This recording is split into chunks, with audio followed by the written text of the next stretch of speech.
je ne suis pas Marie Kondo. Hi, I'm Marie Kondo. Mais aujourd'hui, on va faire du tri. でもカテゴリー別で片付けていくのがおすすめです。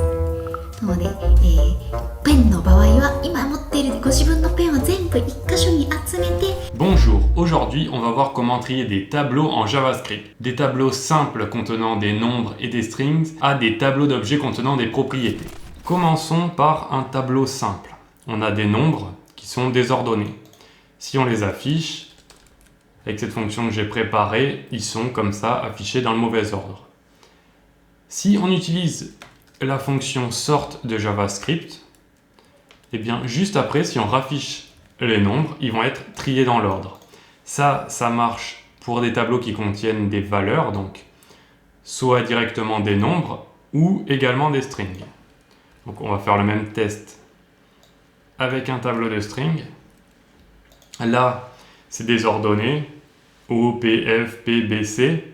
C'est pas trié par ordre alphabétique. Et si on affiche notre tableau de fruits après avoir fait un sort, eh bien, on a bien banane, citron, fraise, orange. Ça, c'est trié par l'ordre alphabétique des mots.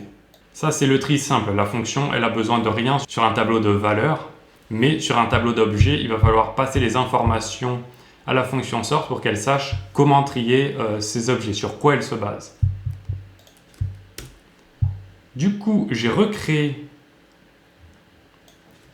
un tableau de fruits qui contient le nom pour chaque fruit, mais cette fois, ils ont une position et ils ont également une date de péremption. Si on affiche les fruits, ils sont comme ça, triés dans le mauvais ordre. Et j'ai mis display le tableau après le tri. Pour le moment, on ne fait rien, donc on a les deux mêmes valeurs. Comment on peut sortir ces fruits? Comment on peut les trier? Donc toujours, on appelle la fonction sort. Et cette fois, comme on va lui passer des objets, eh bien, on va passer à sort une fonction qui va prendre deux paramètres A et B. En gros, la fonction, elle va prendre deux paramètres. C'est deux éléments qu'elle va comparer l'un à l'autre. Et en retour, ce qu'elle veut, c'est un nombre qui dit lequel est supérieur à l'autre. Voilà, donc la fonction, ça définit l'ordre de tri. Si ce n'est pas le cas, les éléments sont convertis en string. Donc si on fournit des objets et qu'on ne met pas de fonction comme ça, ça va les mettre en string automatiquement. Et dans leur exemple de fonction de comparaison, on voit qu'ils prennent deux paramètres, A et B. Et en fonction des conditions, ça va retourner soit une valeur négative, soit positive, soit 0 si les deux éléments sont égaux. Ça, c'est la théorie. Maintenant, voyons la pratique. On va commencer par les trier par la propriété position. Donc ce qu'on va faire, c'est comme il faut retourner un chiffre positif ou négatif ou égal à 0, on peut tout simplement faire A.position moins B.position. On sauvegarde et là, on a bien les éléments qui sont dans le bon ordre. On a pomme qui est en position 1, après on a fraise en 2, orange en 3, pastèque en 4. Voilà, ça suit bien la position. Si on voulait faire dans l'ordre décroissant, il suffit d'inverser B et A. Et du coup, eh bien, on part de la valeur la plus élevée à la valeur la moins élevée. Du coup, si on veut les trier par date de péremption du premier qui périme à celui qui périme dans le plus longtemps, on fait return new date de A.périmé moins new date de B.périmé. Et on obtient bien la pomme qui va périmer en premier. D'ailleurs, elle est déjà périmée puisque c'est en janvier.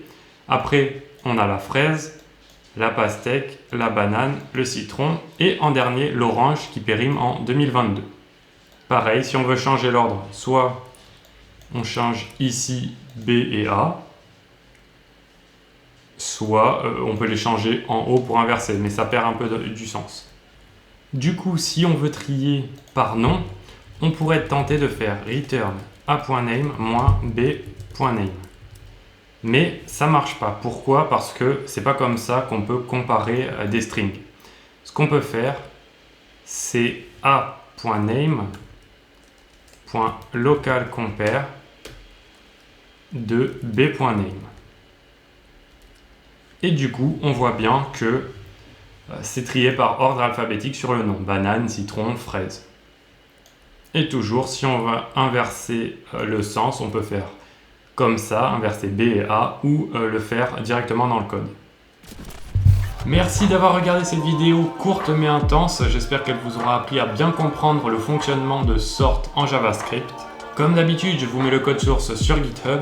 J'ai également créé des cheat sheets sur mon nouveau compte Instagram wawa.sensei. Pensez à vous abonner. Si la vidéo vous a plu, n'hésitez pas à mettre un pouce vers le haut pour aider la chaîne à gagner en visibilité, à mettre vos commentaires pour d'éventuelles questions ou retours sur mes vidéos, et à vous abonner si vous voulez en apprendre plus sur le monde du développement web. Sur ce, je vous dis à bientôt. Ciao!